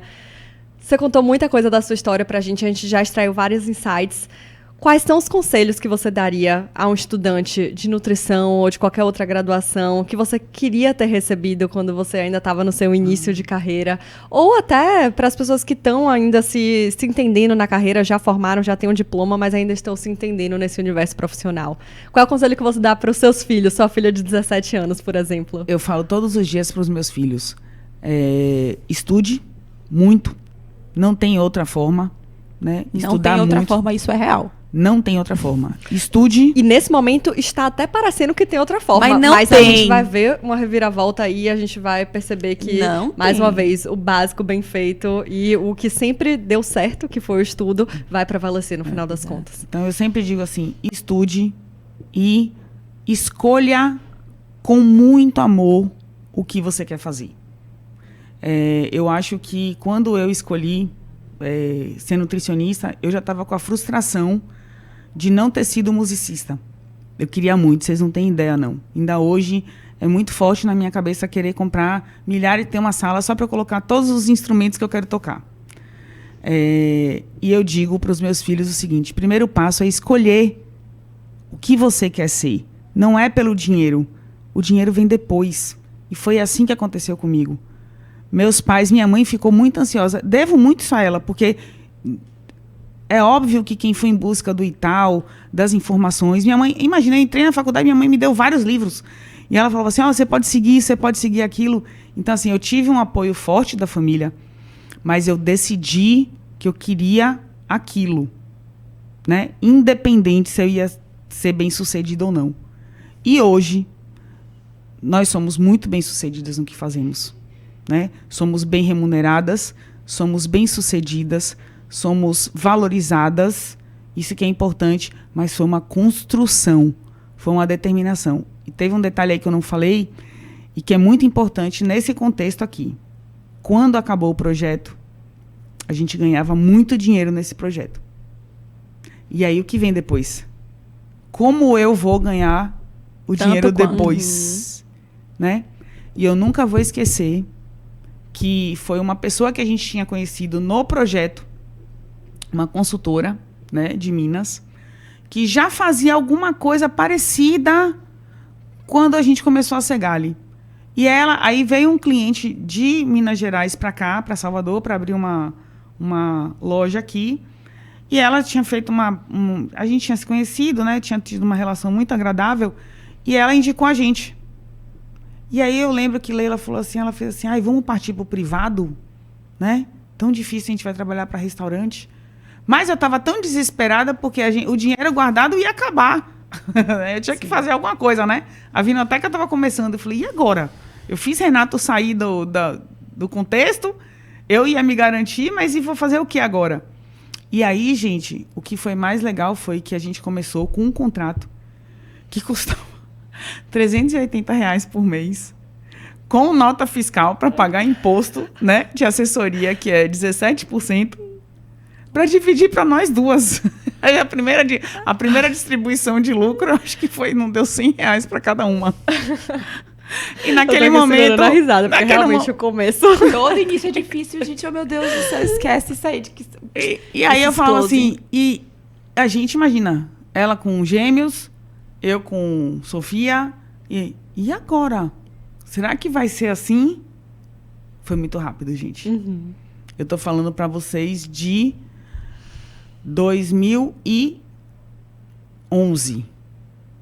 Acho que foi 2010, 2011, 2012 que a gente começou a trabalhar que a gente começou com a Segali nessa parte. Olha o que é hoje. Que demais. Foi muita garra. Que legal. Gi, faz a nossa pergunta de ouro. Paulinha, doutora Ana Paula Galasso, qual é o seu próximo passo ousado? O que é que vem aí na sua carreira? O que é que você está pensando? Quais são os próximos passos da Segali? Ai, gente, olha só. Eu não posso falar muito a respeito de... Adoro o mistério. Já começou com o mistério. Pois começou bem. Começou com o mistério, começou bem. Já garantiu o passaporte para o próximo episódio. Que vai ser muito legal, por sinal, se vocês me chamarem. Porque... Hoje, agora, eu não posso falar porque a gente assinou um termo, né, de sigilo. Um NDA, acho chique. Quem assina NDA, acho chique. Então, a gente não pode falar muito, mas tem a ver com a Segali, tem a ver com segurança dos alimentos e tem a ver com uma inovação fantástica, linda, que vai abrir muito o mercado, não só, né, para a gente, mas como para todas as nutricionistas do Brasil. Uau! Que massa. Eu acho que a gente tem que fazer um quadro no Instagram, Gi, que é assim, lembra aquela vez que a Ana Paula falou no episódio que vinha inovação? Hoje é o dia dela essa inovação. Boa. A gente tem que fazer um quadro no Instagram para as pessoas ficarem a par dos projetos que estão acontecendo. Gostei da ideia, tá aí. Tá aí. Você aproveita e comenta se vocês gostaram da ideia também, pra gente poder... Galera da criação original aí que faz o nosso marketing. Vamos ficar de olho nisso. Fica a dica, hashtag fica a dica. Amei. Que legal. Já estou animadíssima, já quero saber essa resposta na Vinoteca tomando bons vinhos com você.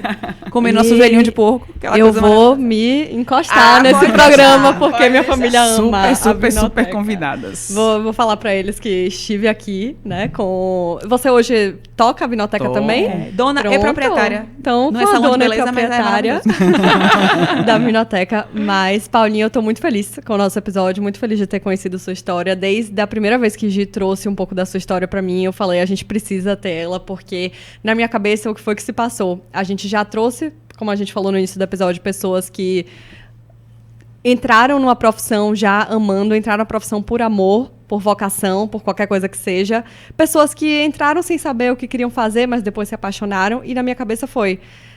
a gente pode escolher a profissão pelo amor ou pela dor. E talvez a gente tenha agora a oportunidade de conversar com uma pessoa que escolheu a profissão pela dor. Só que eu mudei de ideia durante esse episódio. Eu acho que você também escolheu sua profissão por amor. Amor a uma amiga que, infelizmente, não está mais aqui com a gente. Amor por servir as pessoas e impedir que isso aconteça com outras pessoas também. Amor por cuidar de tanta gente que você impacta através do seu trabalho. Então, eu mudei totalmente minha mentalidade ao longo do episódio. É uma maravilhosa. Essa menina. Eu emocionei. Eu saio do episódio tendo completa certeza que não foi pela dor, foi pelo amor. Mas, me arrepiei, gente. Ai, meu Deus, me arrepiei. Me arrepiei, mas muito obrigada por ter compartilhado sua história com a gente e pelo episódio maravilhoso. Já sabe, né? O próximo vai ser melhor ainda, porque a gente só trabalha assim, amor. De episódio maravilhoso pra mais maravilhoso ainda. Até o próximo. Um cheiro. Obrigada, gente. Até o próximo.